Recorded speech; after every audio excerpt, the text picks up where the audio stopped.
El grito desgarrador de Sofía cortó el silencio sepulcral de la mansión en las lomas de Chapultepec, un sonido tan agudo que pareció hacer vibrar los carísimos cristales de las ventanas. En sus brazos temblorosos no sostenía una joya robada ni un objeto de valor, sino el cuerpo diminuto y esquelético del pequeño Mateo, el único heredero del vasto imperio de la Vega. Su piel era casi translúcida, sus ojos cerrados en una máscara de dolor, su respiración apenas un susurro casi imperceptible. El hijo del millonario se estaba muriendo, no de una misteriosa enfermedad genética como aseguraba su madre, sino de hambre, veneno y olvido, agonizando lentamente en la cuna de oro más lujosa y fría de toda la Ciudad de México. Si te gusta este tipo de contenido, no te olvides de suscribirte a nuestro canal. Publicamos videos todos los días y dale like al video. Si te gusta esta historia, y déjanos en los comentarios contándonos de dónde eres y a qué hora nos escuchas. Sofía era invisible, o al menos así la trataban en la opulenta residencia de la familia de la Vega.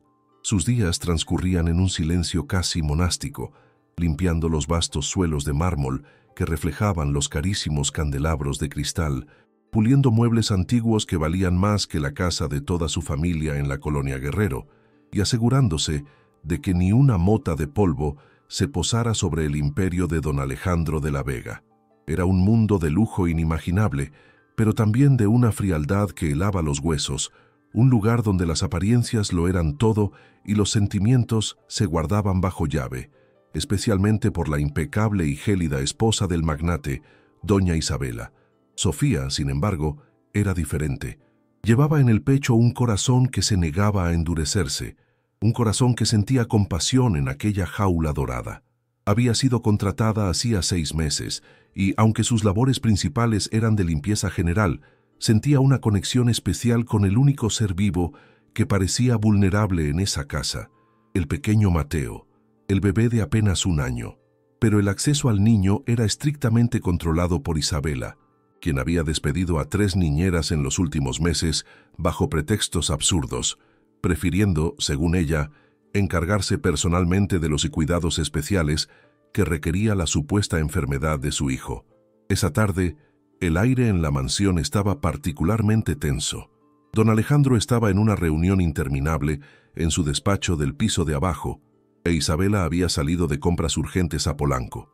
Antes de irse, le había dado una orden tajante a Sofía, su voz cortante como el hielo.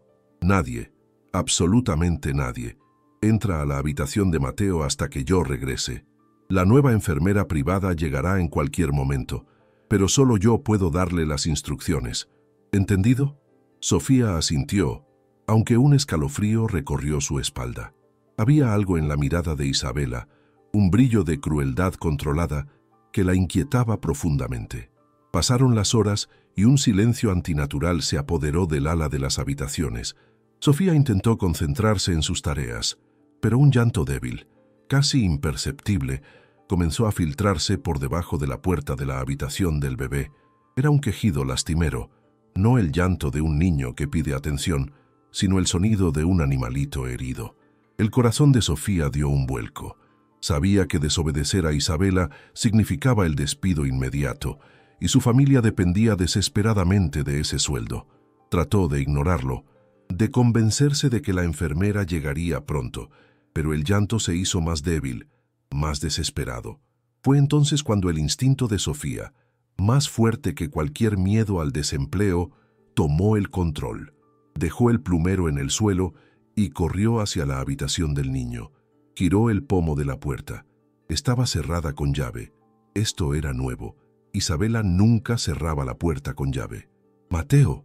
¡Mateo! ¡Pequeño!», gritó Sofía, golpeando la madera maciza. El llanto cesó de golpe, reemplazado por un silencio aterrador. El pánico se apoderó de ella, un terror frío y visceral.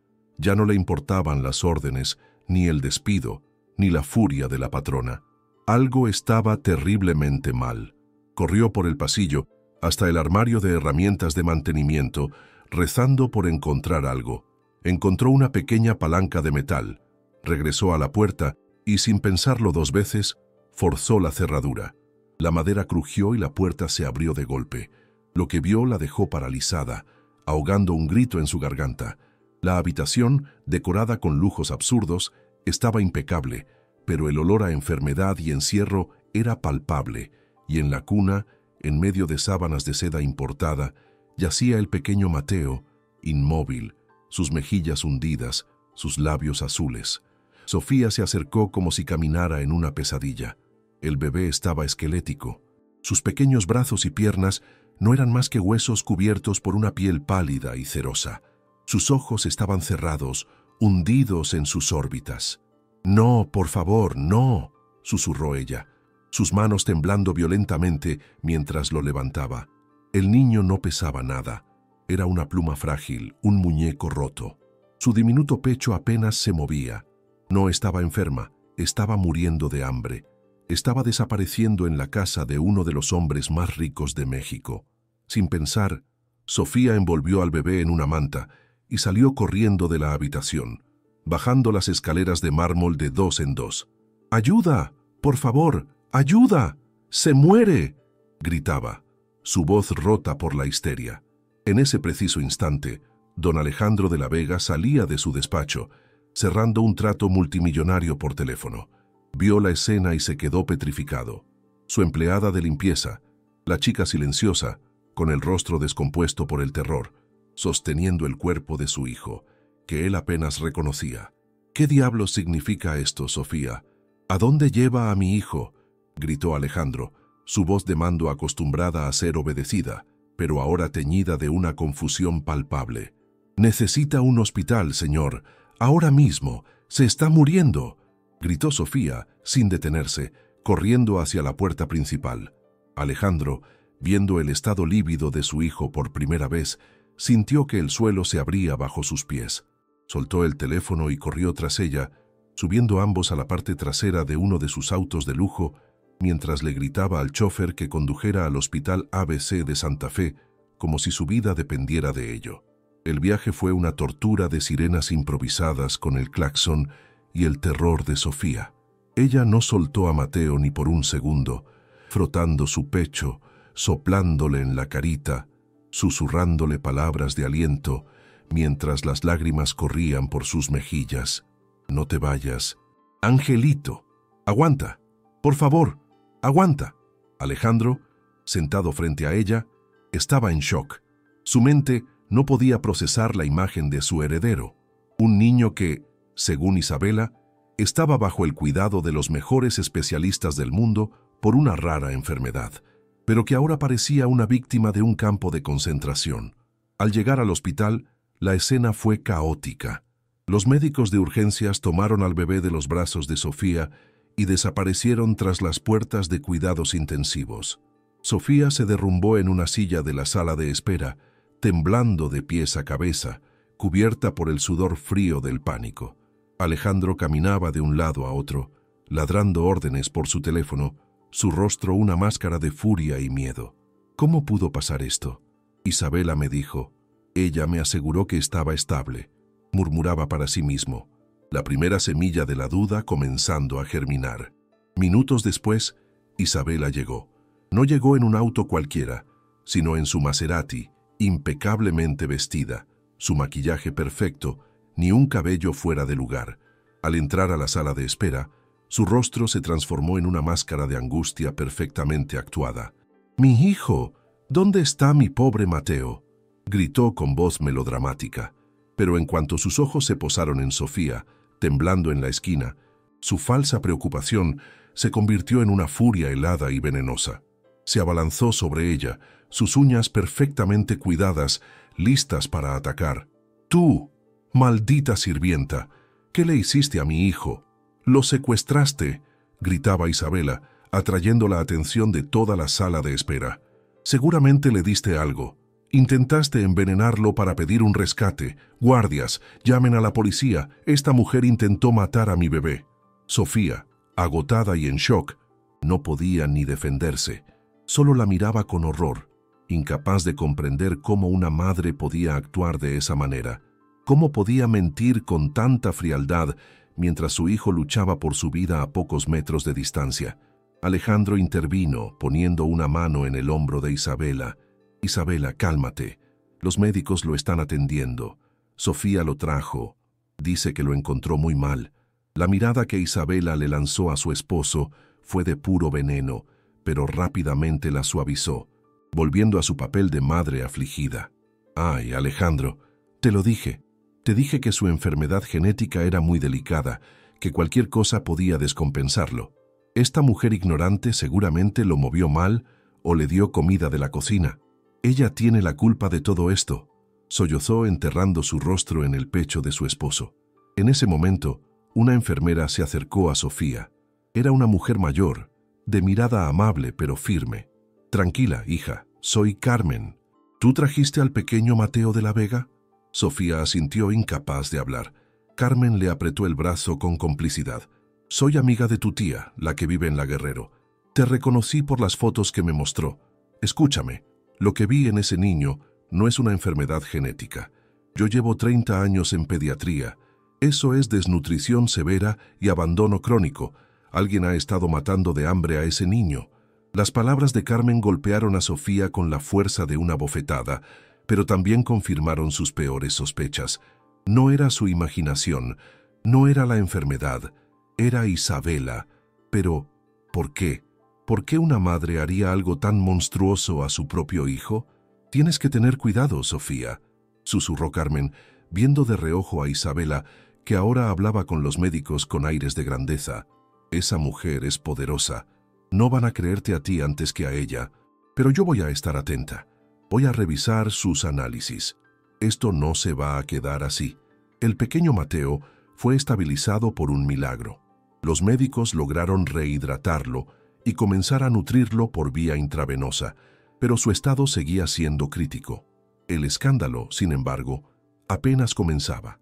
Al día siguiente, los periódicos de la Ciudad de México explotaron con la noticia: el heredero de la Vega, al borde de la muerte. Y Isabela, viendo la oportunidad de controlar la narrativa, movió sus hilos. Sus abogados y asesores de imagen se pusieron a trabajar inmediatamente, filtrando una historia a la prensa. La historia era cruel y calculada. Pintaba a Sofía, la humilde empleada de limpieza, como una mujer desequilibrada y oportunista. La acusaban de haber intentado secuestrar al pequeño Mateo, aprovechando su delicada condición médica para extorsionar a la familia. Afirmaban que, en su torpeza, casi había matado al niño al darle alimentos prohibidos. La noticia corrió como pólvora, y el nombre de Sofía pasó de ser el de una salvadora anónima al de una villana pública, una sirvienta que había osado traicionar la confianza de sus patrones. Alejandro, consumido por la culpa y la confusión, leyó los informes médicos que Isabela le presentó. Eran documentos impecables, firmados por especialistas de renombre, que detallaban una enfermedad genética rarísima que impedía la absorción de nutrientes. Te lo dije, Alejandro, decía Isabela con lágrimas fingidas. Es una tragedia, pero esos especialistas cuestan una fortuna. Sofía solo lo complicó todo. Tuve que despedirla, por supuesto. No podemos tener a gente así cerca de nuestro hijo. Alejandro, aunque incómodo, quería creerle. Era más fácil creer en una enfermedad rara que en la monstruosidad que Carmen había insinuado. Isabela no perdió el tiempo. Días después, cuando Mateo regresó a la mansión, aún débil, pero fuera de peligro inmediato, convocó a Sofía a una pequeña habitación de servicio donde la habían confinado.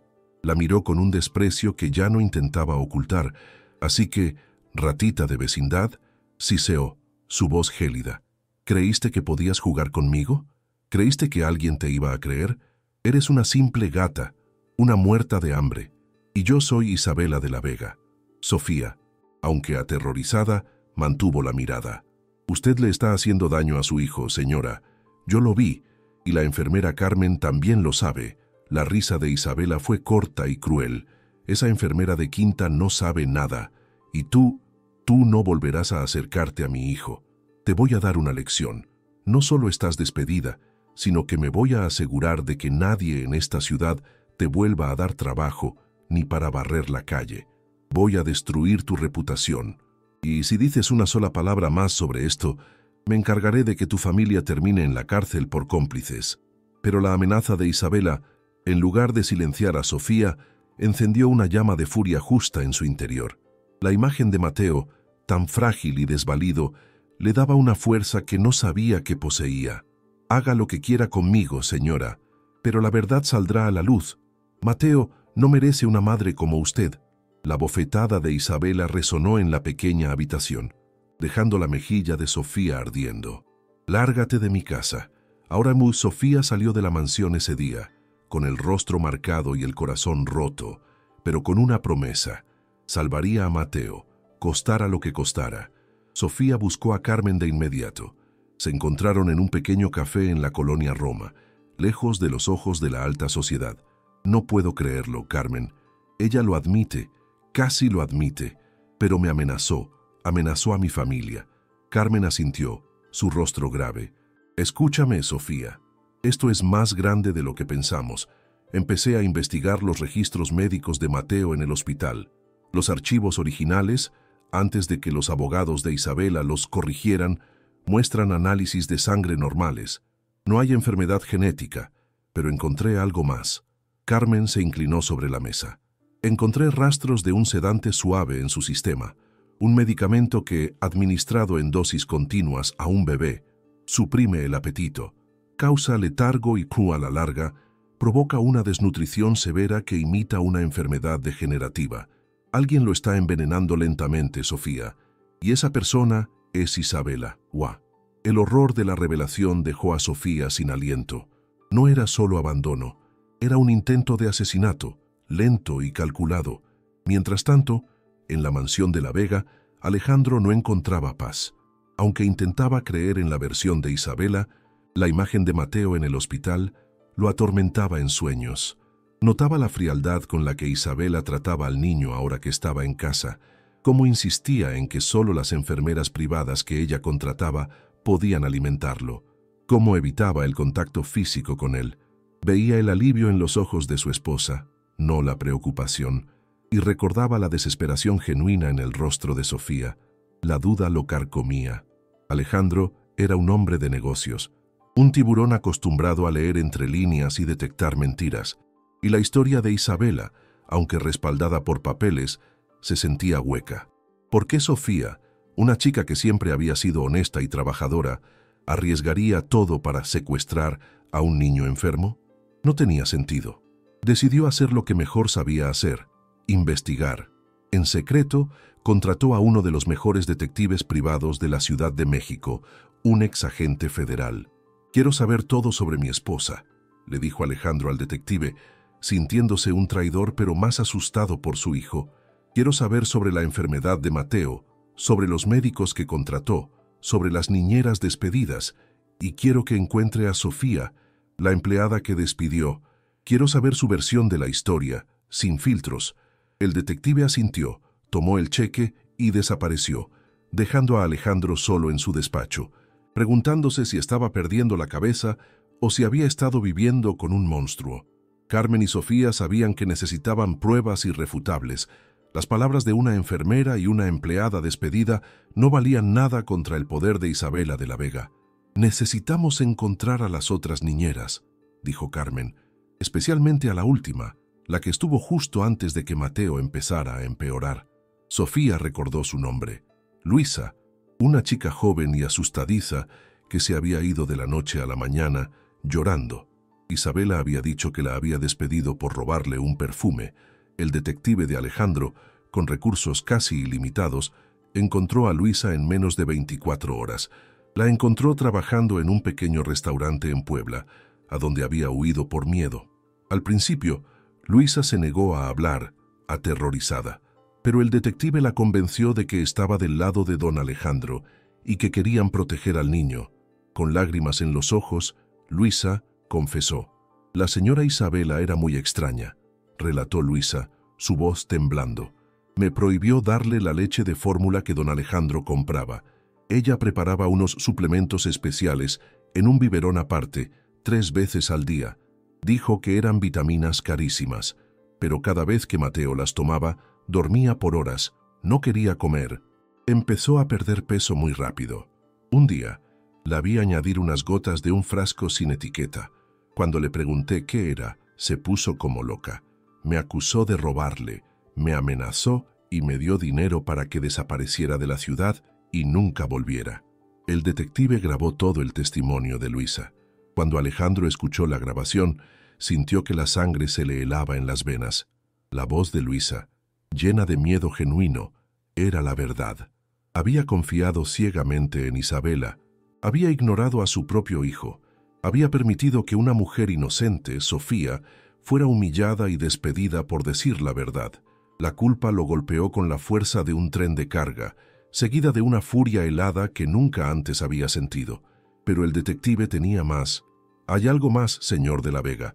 Su esposa ha estado moviendo grandes sumas de dinero a una cuenta en el extranjero y ha tenido reuniones secretas, no con médicos, sino con un hombre, un abogado llamado Julián Alarcón. Parece que están planeando algo grande. Y hay un detalle más. Descubrimos que Isabela tiene un hijo, un niño de 3 años, registrado solo con su apellido de soltera, que vive en un internado de lujo en Suiza. La pieza final del rompecabezas se encajó en la mente de Alejandro con una claridad brutal. Isabela nunca había querido a Mateo. Mateo era su boleto al imperio de la Vega, pero su verdadero plan era otro. Estaba eliminando lentamente a Mateo, el heredero legítimo, para que, tras la trágica muerte del niño, ella pudiera, de alguna manera, presentar a su hijo secreto como el único heredero de la fortuna, quizás inventando una historia de adopción o incluso de infidelidad por parte de Alejandro. El veneno no era solo para el niño, era para él. Mientras tanto, Sofía, desesperada por obtener pruebas visuales, decidió arriesgarlo todo. Con la ayuda de Carmen, que conocía los horarios de las enfermeras privadas corruptas de Isabela, Sofía se infiltró de nuevo en la mansión. Fue la noche de la gala anual de la Fundación de la Vega, un evento donde Isabela estaría ocupada siendo la anfitriona perfecta. Sofía, vestida con su antiguo uniforme, se deslizó por las entradas de servicio que conocía tan bien. Su corazón latía con tanta fuerza que temía que la descubrieran. Cada sombra parecía un guardia de seguridad. Llegó al ala de las habitaciones. La puerta de Mateo estaba abierta. Entró. El niño dormía en su cuna, pálido y letárgico, pero vivo. Con manos temblorosas, Sofía sacó la cámara espía que Carmen le había conseguido, un diminuto dispositivo disfrazado de cargador de teléfono. La colocó en el enchufe frente a la mesita de noche donde Isabela solía dejar los biberones. Estaba a punto de salir cuando escuchó voces. Isabela. Había subido antes de lo esperado. Sofía se metió en el enorme armario vestidor del bebé, rezando para que no la encontrara. Isabela entró a la habitación, no con la ternura de una madre, sino con la eficiencia de una asesina. «Duérmete ya, estorbo», murmuró al bebé. Luego sacó de su bolso el frasco sin etiqueta. Con una frialdad escalofriante, añadió 3 gotas al biberón de agua que estaba en la mesita. Pronto, todo esto terminará. Sofía tuvo que morderse la mano para no gritar. Vio cómo Isabela dejaba el biberón envenenado y salía de la habitación cerrando la puerta. Sofía esperó 10 minutos, que parecieron 10 años, antes de salir del armario. Recuperó la cámara, que había grabado todo, y salió de la mansión como una sombra. Tenía la prueba irrefutable, la crueldad de Isabela, captada en video. Al día siguiente, Sofía y Carmen se reunieron con Alejandro. El detective ya le había preparado para la verdad, pero ver el video fue como un puñetazo en el estómago. Vio a su esposa, la mujer con la que había compartido su vida, envenenando fríamente a su hijo.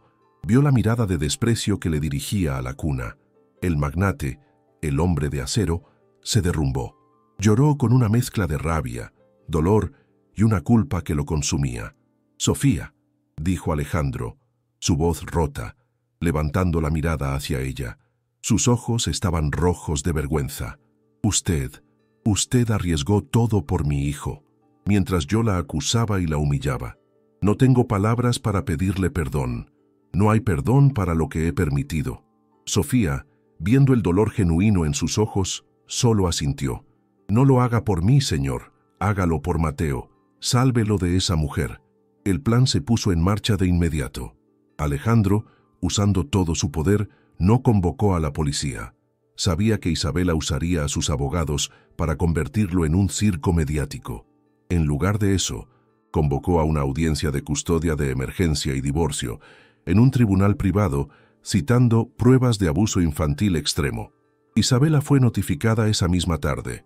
Se rió, pensando que era un arrebato de su esposo, confiada en sus médicos comprados y en su reputación.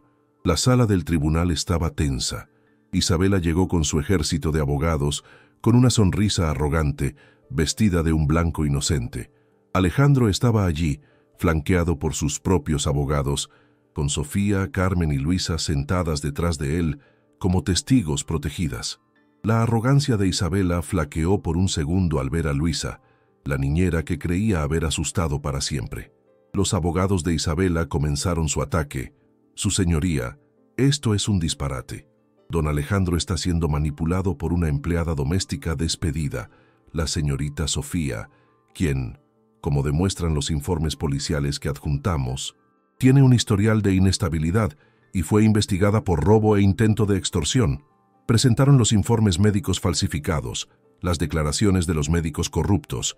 Durante una hora, destrozaron la reputación de Sofía, pintándola como una mujer obsesionada y peligrosa.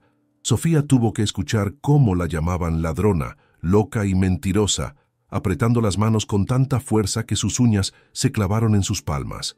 Vio a Isabela sonreír con suficiencia. El juez, un hombre mayor y severo, parecía estar del lado de Isabela, frunciendo el ceño ante la falta de pruebas concretas de Alejandro. Don Alejandro, estas son acusaciones muy graves basadas en el testimonio de una niñera asustada y una empleada resentida, dijo el juez. Tenemos más que testimonio. Su señoría, dijo el abogado de Alejandro con calma, tenemos la declaración jurada y grabada de la ex niñera, Luisa, y tenemos esto. La sala se oscureció y una pantalla descendió. El abogado de Alejandro reprodujo el video de la cámara espía. La sala quedó en un silencio sepulcral. Todos vieron la mano impecable de Isabela de la Vega, vieron el frasco sin etiqueta, vieron las gotas cayendo en el biberón. Se escuchó un jadeo colectivo. El juez se inclinó hacia adelante, sus ojos fijos en la pantalla, su rostro palideciendo. Isabela se levantó de un salto, su máscara de perfección finalmente rota, revelando al monstruo debajo. Es un montaje, es una farsa. Esa maldita gata lo editó. No es verdad, gritaba, su voz estridente y fuera de control. ¿Le parece un montaje, señora de la Vega?, continuó el abogado, encendiendo las luces, porque también tenemos el frasco. El detective privado lo recuperó de su bolso esa misma noche en la gala. Y tenemos el análisis de laboratorio de la sustancia.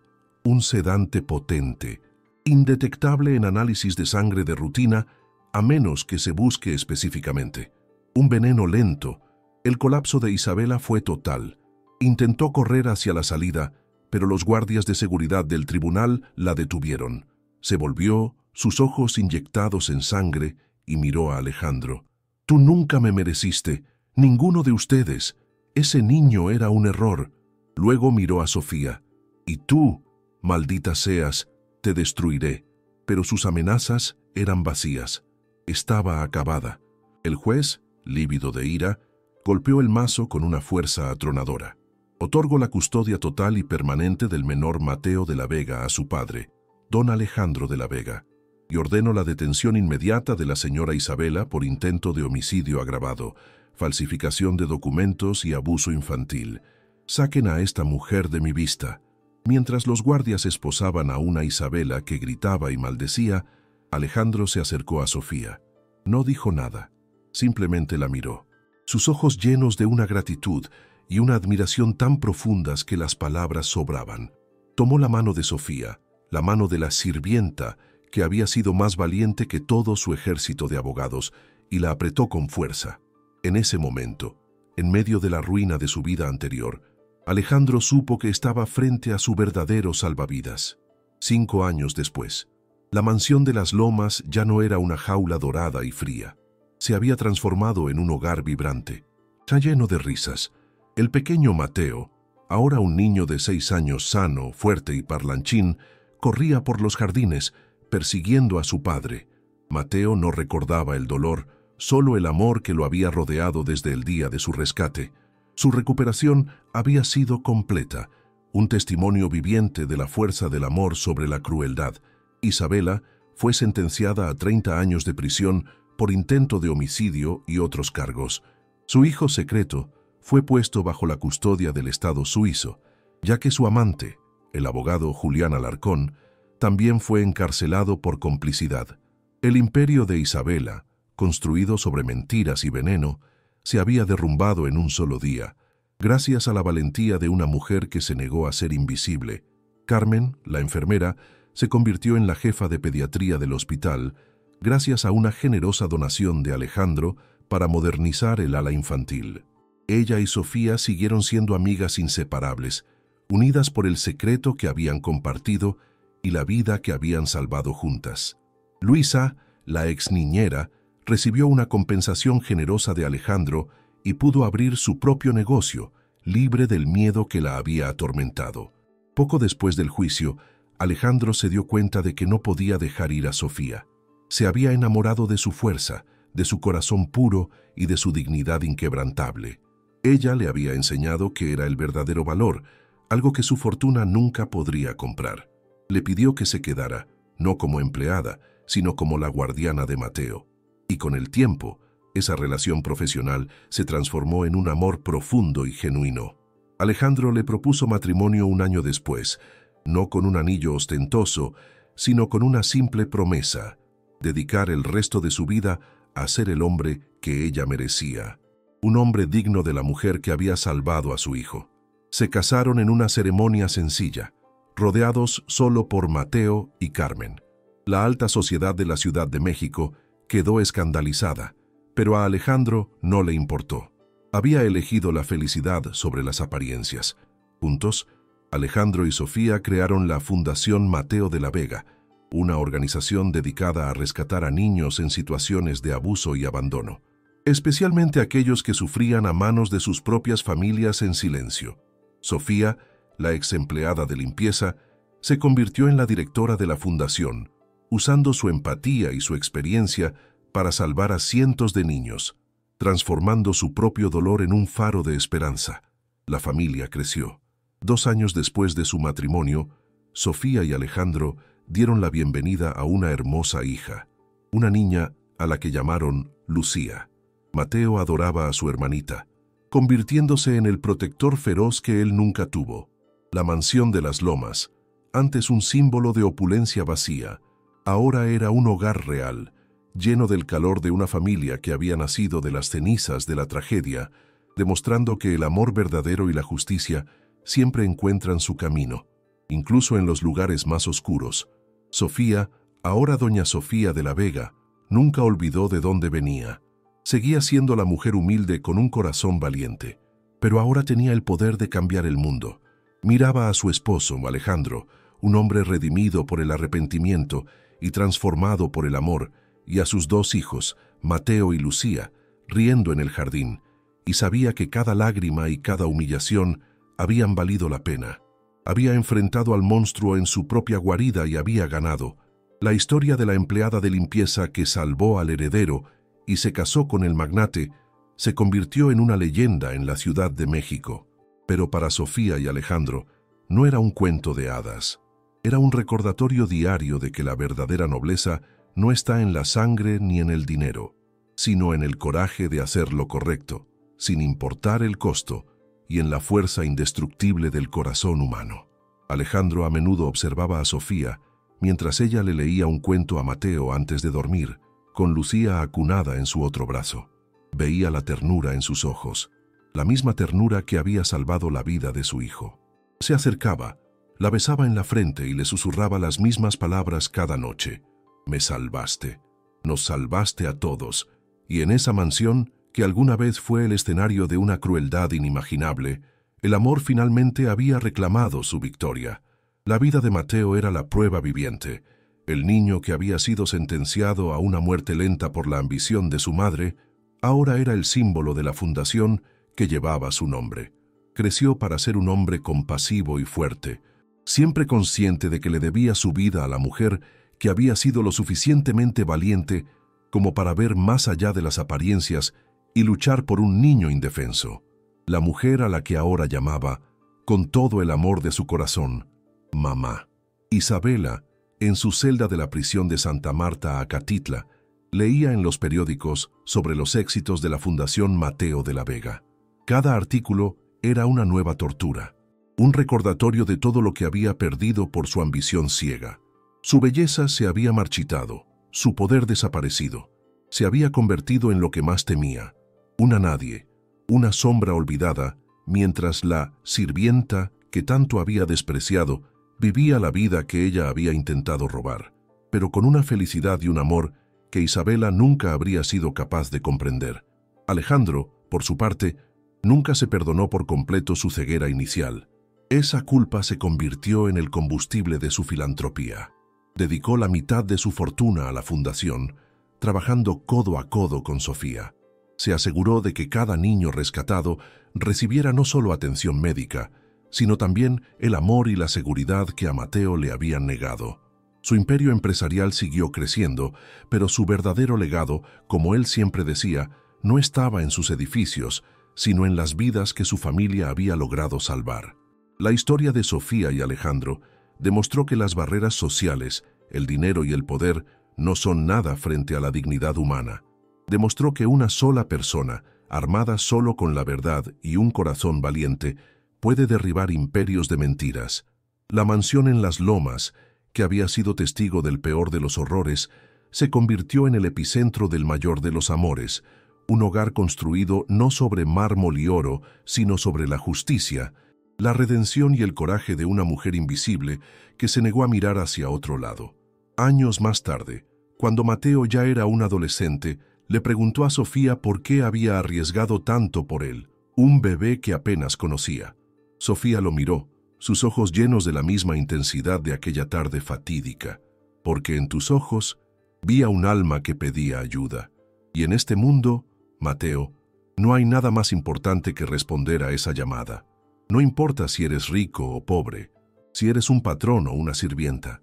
La bondad es la única riqueza que importa. Alejandro, que había escuchado la conversación desde la puerta, sonrió. Había pasado de ser un magnate ciego, obsesionado con el poder y las apariencias, a ser un hombre completo. Se acercó y abrazó a su esposa y a su hijo. Tu madre tiene razón, hijo.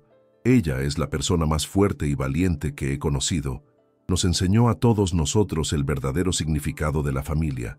Y en ese abrazo, la historia de dolor y traición finalmente encontró su cierre, reemplazada por un futuro brillante y lleno de esperanza. La transformación de la mansión fue simbólica. Sofía había insistido en redecorar.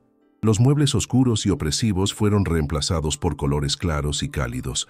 Las pesadas cortinas de terciopelo que bloqueaban la luz fueron cambiadas por visillos ligeros que dejaban entrar el sol. Donde antes reinaba el silencio gélido de Isabela, ahora resonaba la música, las risas de los niños y el sonido de una vida familiar plena.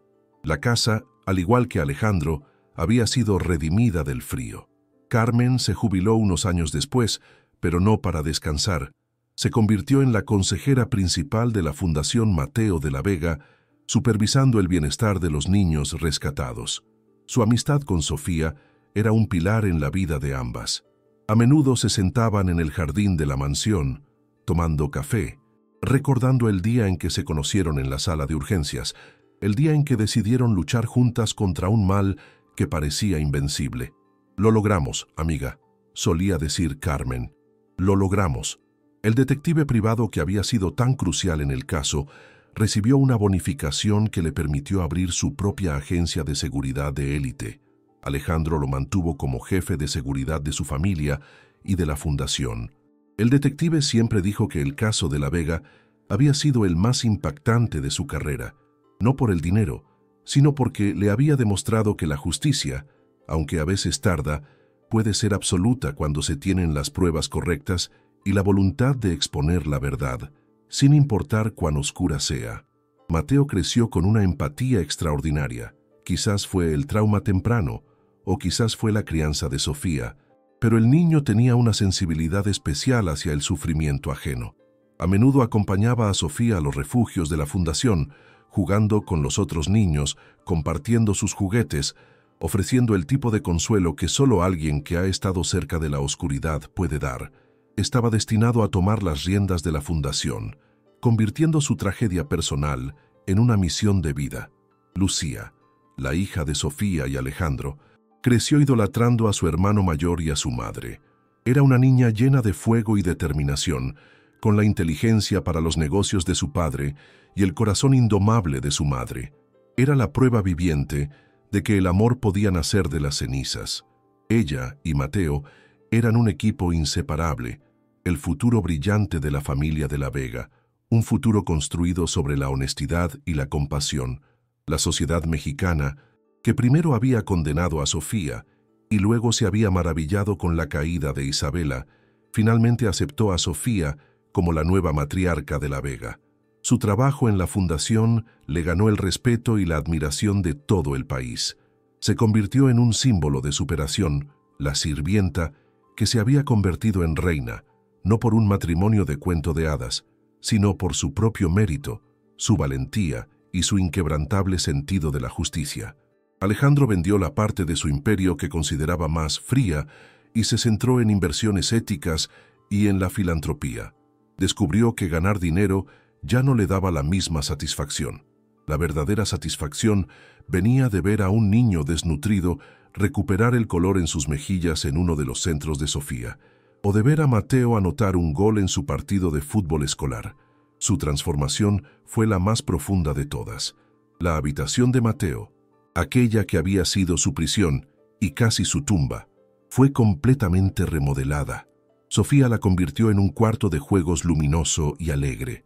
Insistió en que no debían borrar el pasado, sino transformarlo. Donde antes había estado la cuna de su agonía, ahora había una pequeña biblioteca llena de libros de aventuras. El lugar del horror se había convertido en el lugar más feliz de la casa. Isabela envejeció en prisión, abandonada por todos. Sus padres le dieron la espalda, avergonzados. Su amante la maldijo desde su propia celda. Perdió su belleza, su fortuna y su nombre. Lo único que le quedaba eran los recortes de periódicos sobre la familia de la Vega, que leía con un odio impotente, consumida por la amargura de su propia maldad. Un fantasma en la cárcel que ella misma había construido.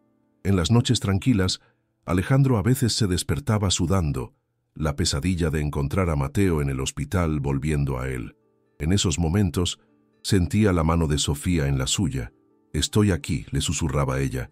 «Estamos a salvo. Todo está bien».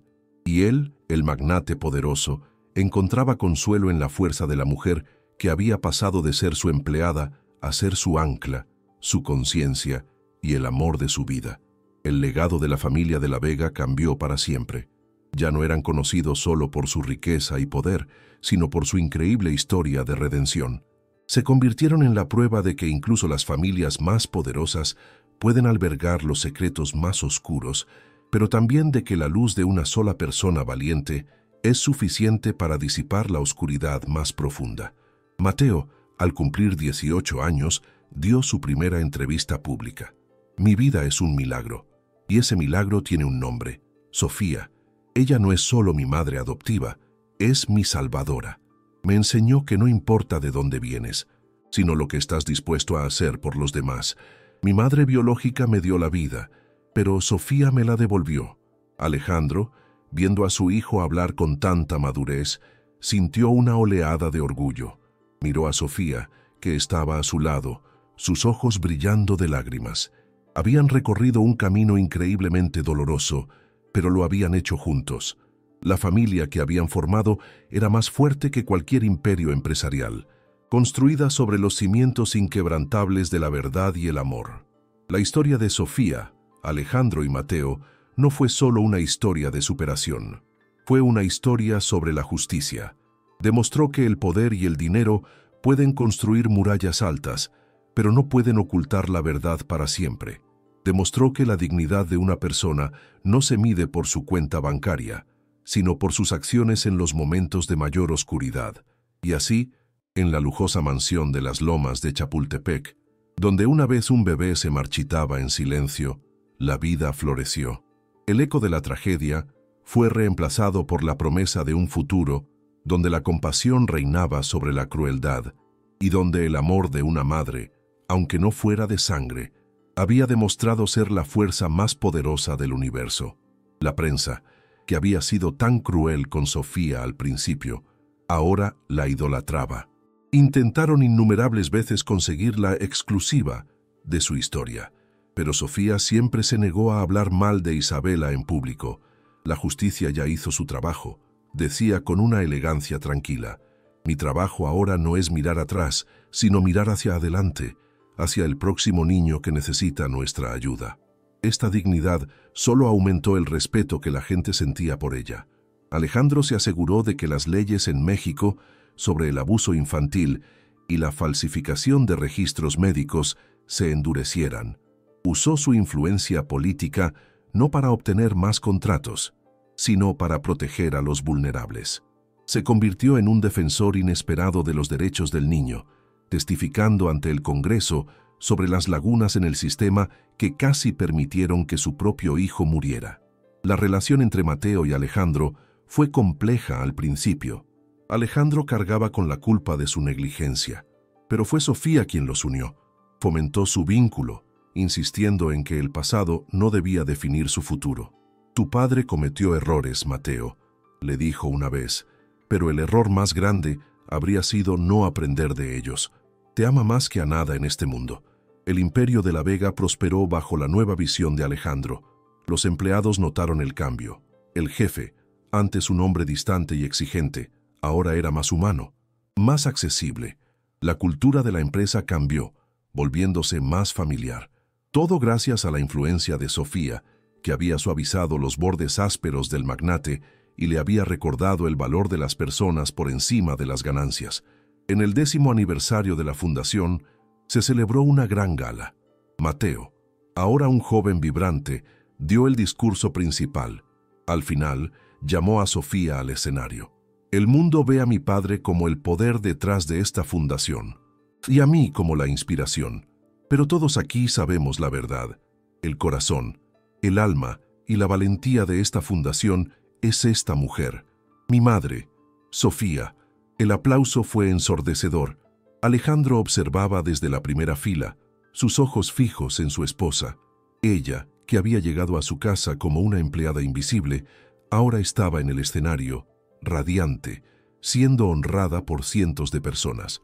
Seguía siendo la misma mujer humilde, pero el mundo finalmente veía lo que él había tardado tanto en descubrir, que ella era, y siempre había sido, la persona más extraordinaria de la sala. La historia de Isabela sirvió como una advertencia en los círculos de la alta sociedad, una advertencia sobre la ambición desmedida y la crueldad oculta tras fachadas de perfección. Su nombre se convirtió en sinónimo de vergüenza. La caída de Isabela de la Vega fue tan espectacular y absoluta como su ascenso había sido calculado y frío. Lucía creció siendo la sombra de Sofía. Quería ser exactamente como ella. «Mamá, ¿cómo supiste que Mateo estaba en peligro?», le preguntaba a menudo. Y Sofía siempre le daba la misma respuesta. «No lo supe, mi amor. Lo sentí.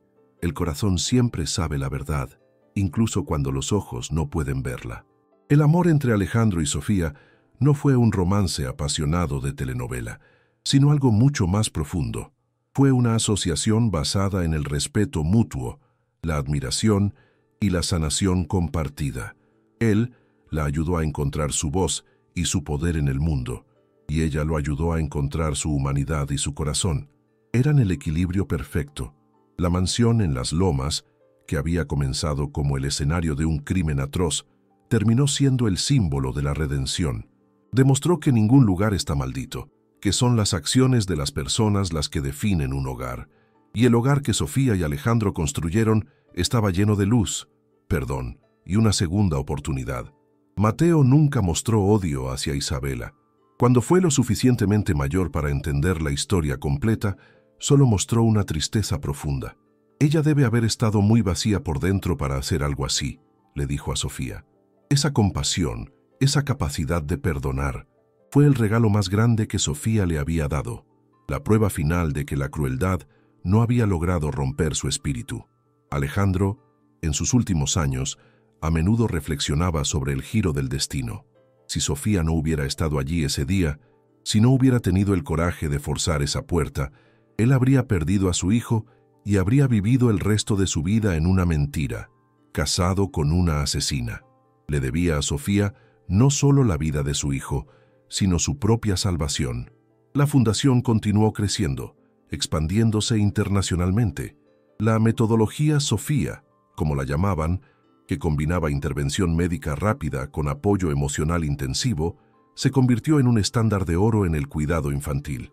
El nombre de Sofía de la Vega se convirtió en leyenda en el mundo de la filantropía. La familia de la Vega demostró que no se necesita sangre para construir un vínculo inquebrantable. Mateo, aunque no era hijo biológico de Sofía, era suyo en cada forma que importaba. Y Lucía, aunque no compartía sangre con Mateo, lo amaba como a su hermano completo. Eran una familia forjada en la adversidad y unida por el amor. En el juicio, una de las pruebas más condenatorias, además del video, fue el testimonio de Carmen. La enfermera explicó con detalle clínico cómo el sedante administrado sistemáticamente habría causado un fallo orgánico en cuestión de meses. Una muerte que todos habrían atribuido a la rara enfermedad genética que Isabela había inventado tan meticulosamente. Su testimonio selló el destino de Isabela. La humillación pública de Sofía en la conferencia de prensa orquestada por Isabela fue un punto de inflexión clave para Alejandro. Incluso antes de contratar al detective, esa crueldad pública, esa voluntad de destruir a una mujer inocente para salvar su propia imagen, fue lo que hizo que la duda de Alejandro se convirtiera en una sospecha real. Vio la maldad en esa acción, mucho antes de saber del veneno.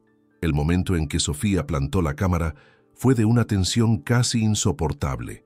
Tuvo que esconderse en el armario durante casi una hora, escuchando a Isabela caminar por la habitación, murmurando cosas terribles sobre Mateo y Alejandro.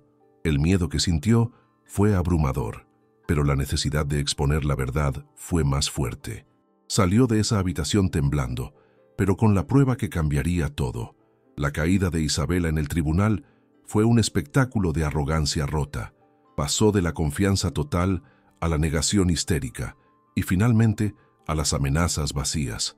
Cuando se dio cuenta de que Luisa, la niñera, estaba allí, supo que el testimonio de la cámara sería corroborado. Fue el momento en que supo que había perdido, incluso antes de que el video se reprodujera. La redención de Alejandro no fue instantánea. Le tomó años de terapia y de trabajo dedicado en la fundación para perdonarse a sí mismo. Sofía fue paciente con él, entendiendo que la culpa era el precio de su ceguera pasada. Su amor fue lo que finalmente le permitió sanar y convertirse en el padre y esposo que Mateo y ella merecían. Y al final, la historia no es sobre la maldad de Isabela, sino sobre la extraordinaria valentía de Sofía. Una mujer que, sin poder, sin dinero y sin estatus, vio una injusticia y decidió actuar. Una empleada de limpieza que se enfrentó a una de las familias más poderosas de México, armada solo con la verdad. Su victoria no fue solo salvar a un niño, fue demostrar que la dignidad y el coraje son más fuertes que cualquier imperio construido sobre mentiras. El silencio en la sala del tribunal, mientras se reproducía el video de la cámara espía, fue la condena más fuerte. Cada gota del veneno que caía en el biberón era un clavo en el ataúd de la reputación de Isabela. Los periodistas, que antes habían difamado a Sofía, ahora la miraban con asombro y admiración. La verdad, captada en video, era innegable y había liberado a todos. El pequeño Mateo, en su cama de hospital después del juicio, finalmente comenzó a sonreír. Cuando Sofía entró en la habitación, él extendió sus débiles brazos hacia ella por primera vez. Alejandro, observando desde la puerta, sintió que su corazón se rompía y se reconstruía en ese mismo instante. Ese gesto fue el verdadero comienzo de su nueva vida, el momento en que el pasado fue derrotado y el futuro, lleno de amor, finalmente comenzó.